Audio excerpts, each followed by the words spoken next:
Hey everybody, I just want to talk a little bit today about divination and the different kinds of divination and what basically it represents and how it relates to humans in general.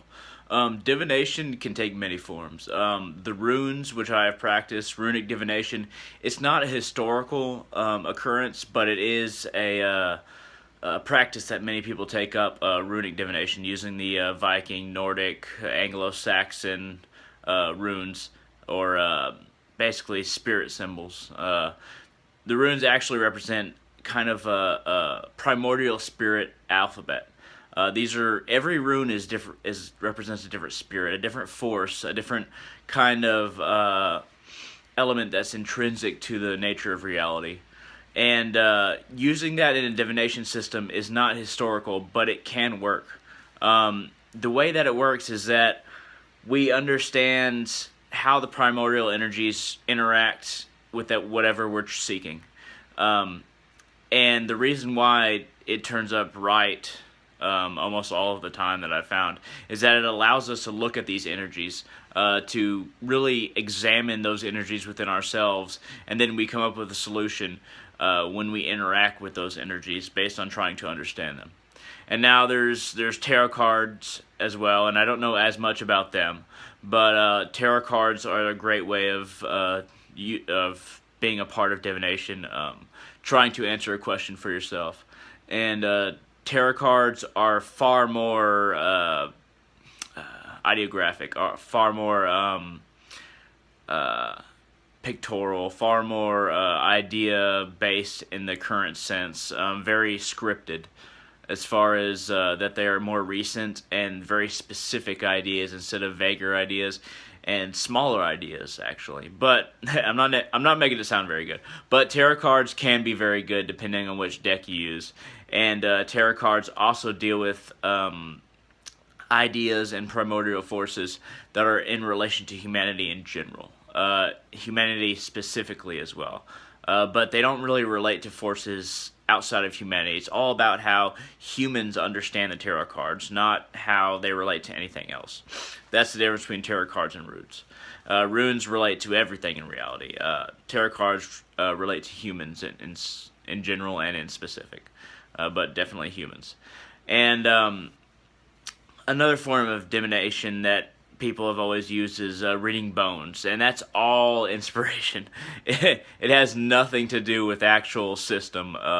There's not going to be 7 bone readers that read bones the same way.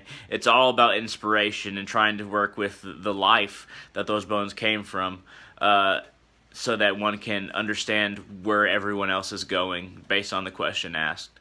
And there are many other divination systems like the I-Ching, and that one's a very complicated one, but it's very good. I don't use it because it is so complicated, and it's hard to make it personal when it's so laid out. It's so the blueprints for everything are right there in front of you. There's not a lot of room for inspiration. And a divination system without inspiration is not useful to someone who is seeking individual spirituality, individual understanding of spirituality, individual practice of spirituality. But divination, without an understander, without he who is inspired or she who is inspired, without the half that is the interpreter, means nothing.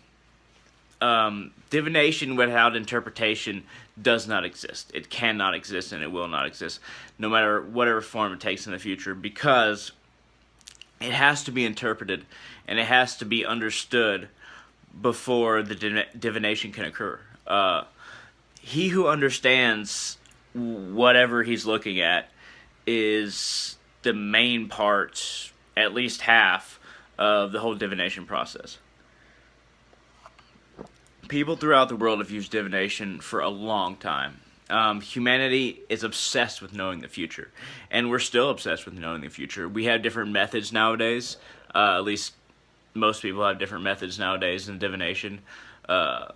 Stockbrokers, political analysts, uh, political revolutionaries, personal guides, spiritual guides, counselors, psychiatrists, they all look to the future and try to understand what will happen to you or them. But basically, they work for people to try and interpret what will happen in the future. Now, all of these systems, which are basically divination, but in a more scientific form, that exist nowadays. The scientific form came about recently, and all of these different kinds of career opportunities that provide services for people. But they all draw on the same essence of people, that is, you either choose to follow the advice or not. You either choose to look at your life and where you're going and where things are going in this certain way, or you don't. You always have to take it with a grain of salt. If you choose to follow advice, then you should follow it. But if you choose to follow advice, you have to understand that there is no truth that is absolute beyond the current standard, beyond the present moment.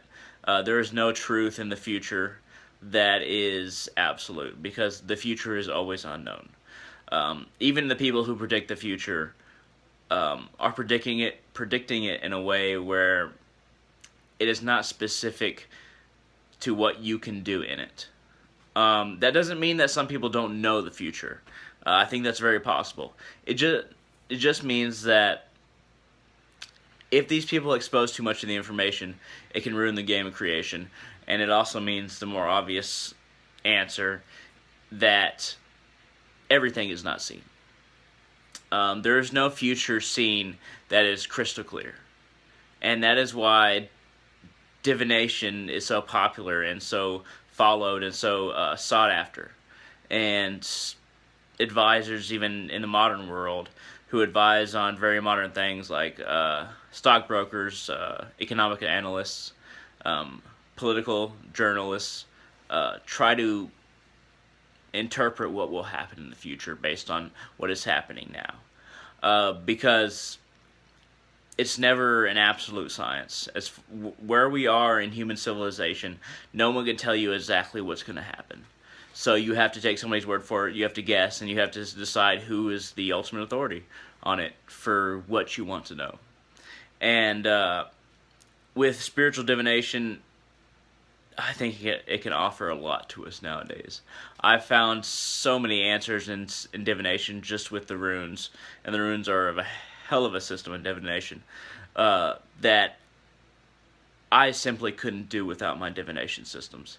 I've become stronger because I relate to those primordial spirits, but I've also found things that will happen in the future that I couldn't have found otherwise. I couldn't even have imagined.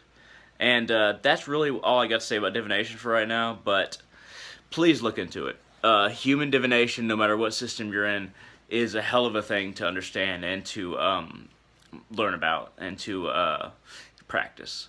And I just want to thank everybody for watching. Thank you all, and y'all have a great day.